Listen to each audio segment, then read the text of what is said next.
Evil Dead is back in July 2026 with Evil Dead Burn, and somebody is absolutely going to read from the wrong book again. Evil Dead Rise dropped 3 years ago, so if you're getting back into the franchise or Burn is your very first, this is the guide you must have. What to know and what to expect. Evil Dead canon is messy, so we're focusing on the big rules across the films, plus the TV lore where it matters. These are the 11 essential Evil Dead facts you need to live and relive the franchise timeline. First, we should start with the source, the Dark Ones. Fact number 1, the Dark Ones started it. I believe I have made a significant find in the Kandarian runes, a volume of ancient Sumerian burial practices and funerary incantations. It is entitled Naturan de Manto, roughly translated, Book of the Dead. The Dark Ones are ancient demonic beings believed to have ruled the earth with their dark magic and legion of spirits. Being demons, they couldn't just rule. They enslaved the human race, and they were so awful that one of their own decided to stop them. So a rebellious Dark One, Ruby, and a human Kaya, the Necromancer, got rid of them.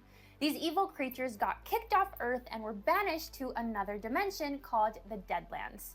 Back to the story, evil ones were gone, so humans thrived and evolved into the world we see now today. But unknown to them, the Dark Ones were still lurking around. And since there's nothing more tenacious than evil, the Dark Ones found another way to keep tormenting humans. Remember Ruby, the Dark One that betrayed her kind to save humans? Yeah, it was all her fault. By the way, if you love horror deep dives like this, subscribe. We break down the genre every week. Fact number 2, the Necronomicon is the root of everything. At the center of nearly every Evil Dead disaster is one thing, the Necronomicon Ex Mortis, or the Necronomicon, also known as the Book of the Dead. This ancient nightmare is basically a demonic instruction manual. A demon's head was skinned to make the book cover, and its pages contain rituals, incantations, and summoning passages that unleash Kandarian demons. We'll get into those demons in a minute. Back to this powerful book. It belonged to the Dark Ones, but after Ruby booted them to the abyss of Deadlands, she kept it for herself. Ruby stayed on Earth, took a human form, and became Ruby Novi. And in classic human nature, she lost the Book of Demons and gave the Dark Ones an edge over the Earth once again. Well, a member of her new family was the one to start it all up again. One Novi ended it, and another just had to start it up again. All because he read it. Fact number 3. Reading it out loud is always the biggest mistake. When thou retrievest the book from its cradle, you must recite the words, Klaatu Verata Nictu. You do not read from the Necronomicon, ever. It deals with demons, demon resurrection, and those forces which roam the forest and dark bowers of man's domain.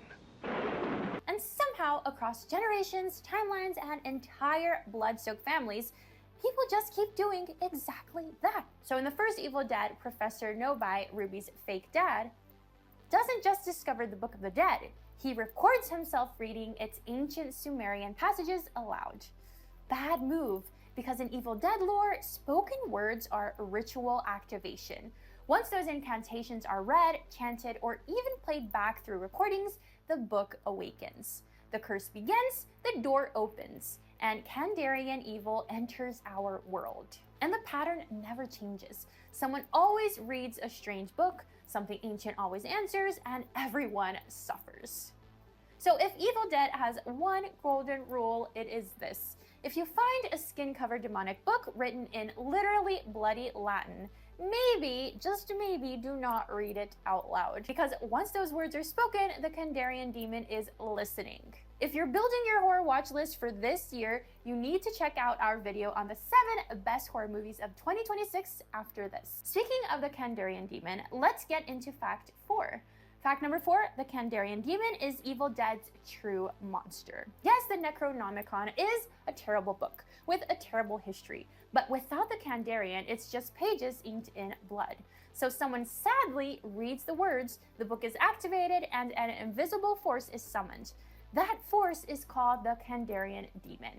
We didn't get to experience a physical debut of this Watcher of the Woods until Evil Dead 2, and it wasn't very pretty. Anyway, this ancient demonic force is the real supernatural engine behind Evil Dead's chaos, and it really hates humans for some reason. Once the book opens the door, the Kandarian Demon is what comes through it. All it does is hunt, quickly and violently. There's the Raimi-style camera racing through the woods whenever it's out. That's not cinematic flair. That's the Kandarian force itself charging towards its next victim. And all it's after is to spread its infection and turn the world of the living into a demon apocalypse. And of course, to create its own life form. Fact number 5, the Deadites. Deadite, undead parasite. They always get compared to zombies, but they are worlds apart. Because unlike the mindless undead, Deadites are intelligent, cruel, and hive-like evil forces. They're spirits that have been corrupted with the darkest pits of hell. Pretty gloomy, I know. These spirits are unleashed when someone reads the book's incantations aloud, summoning Kandarian evil into world of the living. Once released, Deadites possess humans through bites, wounds, blood exposure, or just direct supernatural force. These humans are now transformed into violent, mocking monsters with insane strength, durability, and terrifying body horror. Killing them is never easy. But every evil has a weakness. For Deadites, it's dismemberment and destruction of the host body, or rare spiritual expulsion. But before killing them, they wreak quite the havoc. Fact number 6, possession changes the rules of trust. In Evil Dead, possession doesn't just take over one person. It spreads like a living infection. And the Deadite can do it by any means necessary. It jumps through wounds, blood, and panic. So once one person becomes a Deadite, no one is safe for long. But here's what makes it truly terrifying. The franchise's scariest weapon is paranoia.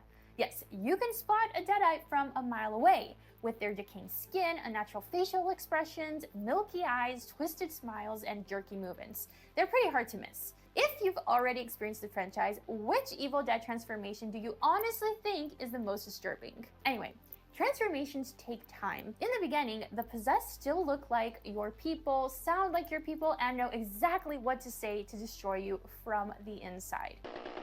Please, Ash. Please don't hurt me. You swore that we'd always be together. I love you. No! They pretend long enough just to get close again. And when they do, guess what else? Those nasty things have a system. Fact number 7, isolation is always part of the formula. Every Evil Dead outbreak happens somewhere cut off from help. It begins with the no-buy cabin deep in the woods from the Evil Dead. Then it returns to the same cabin in Evil Dead 2. In 2013, it was a remote cabin used for rehab and escape. In the next decade, with Evil Dead Rise, it's a rundown apartment building in Los Angeles where residents are trapped floor by floor with no way out. And finally, Evil Dead Burn is a ghostly mansion. By the way, did I mention that the Necronomicon is alive? It does not need an external force to activate it, but it's still a powerful relic that decides its victims. So the book places itself in these isolated places so it can lock in. But it didn't account for this wild card. Fact number 8, there's always a prophesied one. The Dark One and the Necronomicon can't get rid of everyone no matter how hard they try. Across the franchise, there's often a chosen survivor figure, someone who adapts fast enough to fight back against impossible evil. For Ash Williams, that meant becoming the legendary chainsaw-handed Deadite killer. For Mia in the 2013 Evil Dead, it meant surviving possession, resurrection, and absolute carnage. And in Evil Dead Rise, Beth is pushed into becoming the next brutal improvised survivor. The prophesied one idea doesn't always mean destiny in the traditional fantasy sense. It's the one person who becomes hardened enough to endure what should be unsurvivable, but they will never get rid of it no matter how hard they try. Fact number 5, the evil never fully dies. By this point, you'd think the franchise would run out of ways to unleash the same nightmare. But no, it doesn't. Because one of Evil Dead's smartest tricks is reinvention. And here's where it gets better or worse. There may not be just one Necronomicon. Evil Dead Rise pushes the idea even further. Instead of one central cursed object, the lore now hits at a larger demonic system. So it will never matter who survived or if they tried to destroy their copy of the book. Because the real problem was never just one Deadite, one survivor, or even one location. It's the system. Side note, are you doing a full Evil Dead marathon before Evil Dead Burn, or are you just jumping straight in? Anyway, the Necronomicon doesn't simply vanish when the bloodshed ends. Sometimes it's hidden, sometimes it's lost, but it will definitely be rediscovered by the next unlucky victim. And it'll start all over again. Fact number 10, the Evil Dead pattern. And because evil never fully dies, neither does the formula. No matter the movie you watch, Evil Dead rarely starts insane. It builds. First unease, then possession, then total physical and psychological collapse. If you're squeamish, this franchise won't be very kind to you. Body horror is essential to Evil Dead. Limbs breaking, face melting, body morphing horror. Sam Raimi's camera work is insane, especially the rushing demon POV shots. And there's always a final act where everything becomes excessive.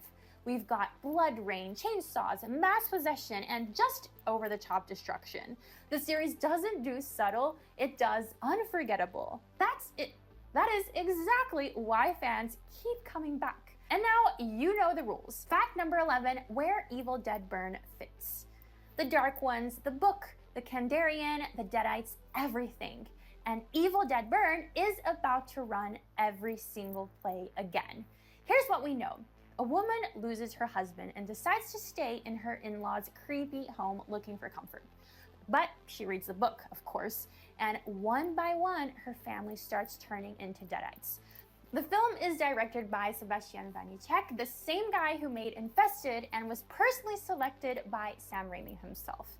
And Warner Brothers actually moved the release date up 2 weeks, which usually means they're confident in what they've got. Evil Dead Burn hits theaters July 10th, 2026, and if everything we've covered tells you anything, you should know the setup is promising. But before Evil Dead Burn arrives this July, remember, Deadites aren't zombies. The Necronomicon is always bad news, and if someone starts reading ancient passages out loud, run. Which Evil Dead movie do you think nailed the franchise formula best? Drop it in the comments.